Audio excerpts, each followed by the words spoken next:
It was Freya's day, and 7 times 7 years had elapsed since Vesta was appointed folk mother by the desire of Freya.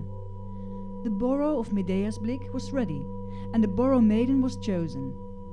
Vesta was about to light her new lamp, and when she had done so in the presence of all the people, Freya called from her watchtower so that everyone could hear it, and said, "Vesta, take your style and write the things that I could not speak."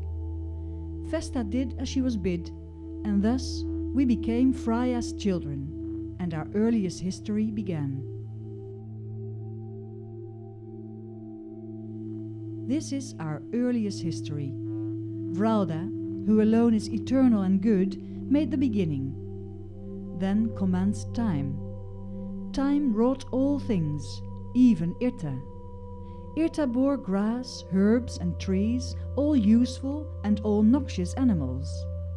All that is good and useful she brought forth by day, and all that is bad and injurious by night. After the 12th Yule feast she brought forth 3 girls, Lyda out of fierce heat, Finda out of strong heat, and Freya out of moderate heat.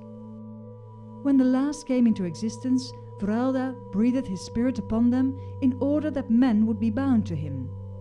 As soon as they were fully grown, they took pleasure and delight in the visions of Vralda. Vralda's light came into them. Then they each bore 12 sons and 12 daughters, every Yuletide a couple. From them have come all mankind. Wise Freya! When she had seen her children reach the 7th generation, she summoned them all to Flyland, and there gave them her text, and said, "Let this be your guide, and it can never go ill with you." When she had spoken her text, the earth shook, as Vralda's sea. Flyland's ground sank under her feet. The air became black and yellow-green from pouring tears, and when the people looked up for the mother, she had already gone up to her wake-star. Then at last thunder spoke from the clouds, and the lightning wrote on the sky, "Wake!" Far-seeing Freya, the land from which she had risen was now a stream, and except her text, all that was in it had sunk. The children of Freya built a mound, and on that mound they built a borough. And on the walls they wrote Freya's text, as Vesta had received it from Freya. They called the land Textland. Therefore it shall always exist, as long as Irta is Irta. And that's the end of Freya's tale. Linda, a young girl of 9 years old, lives close to the borough on Textland, where Freya's text is inscribed on the walls. Before she goes to sleep, her mother reads to her the story of Freya and the earliest history of the Freyas. Linda is very inspired by the mysterious tale. Her mother reads to her the story once in a while, and in time Linda develops a desire to become a maiden later, when she is old enough. When she is finished reading, Linda reflects on the story. Mother, are all Finda's people bad people, or just some? Nobody is just good or bad, dear. Each person has both inside himself. There are very wise people in the land of the Findas, I'm sure. But we never see them, because they don't come here to make trouble. We only see those who come to make war. I would like to go and see the people from the Finda land. I shall tell them about wonderful Freya and how she went to heaven. And I want to learn with the teachers on the borough and learn about herbs and writing. Yes, dear. Maybe you will one day. But now you must go to sleep. Then one day, the mother from Textland comes to visit the family. Mother was the name that was used for the title and position comparable with a present-day queen. Linda is working with her mother in the garden when she sees people on horses approaching their farm. They are obviously not ordinary people. One of the riders is a woman dressed in luxurious clothes. Mother, look, someone's visiting us. The riders dismount and Linda's mother welcomes them.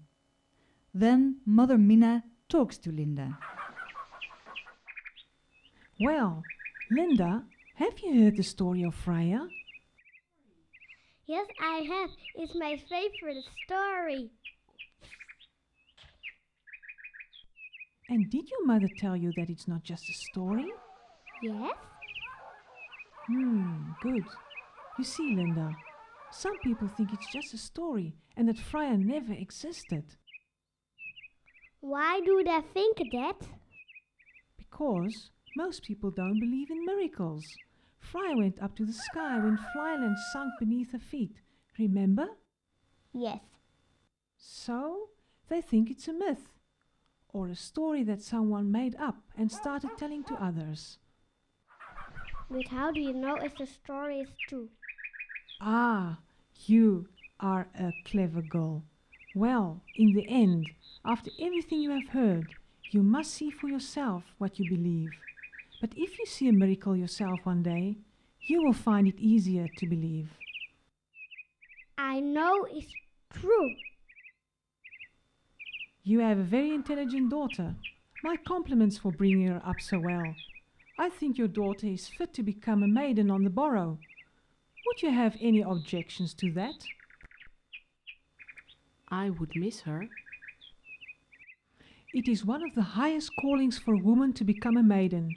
You can be proud, and you will see your daughter every Yule feast. We will observe her progress, and if she's fit for the task, she will also be happy doing it. Linda is accepted to live at the main borough at Texland to become a maiden. Her training will take 7 years.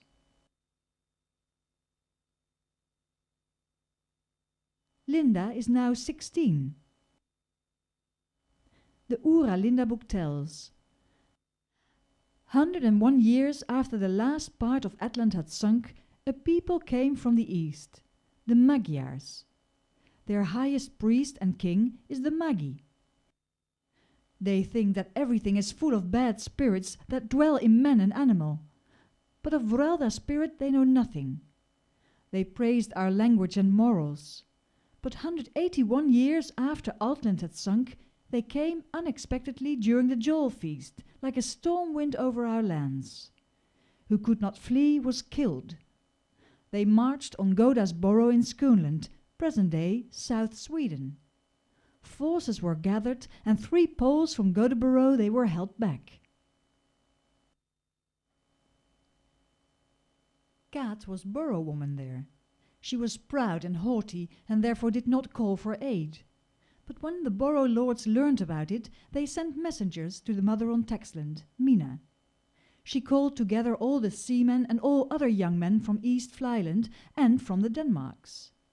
From these journeys the history of Godis has come forth, that has been written on the walls of the boroughs, and that is described here.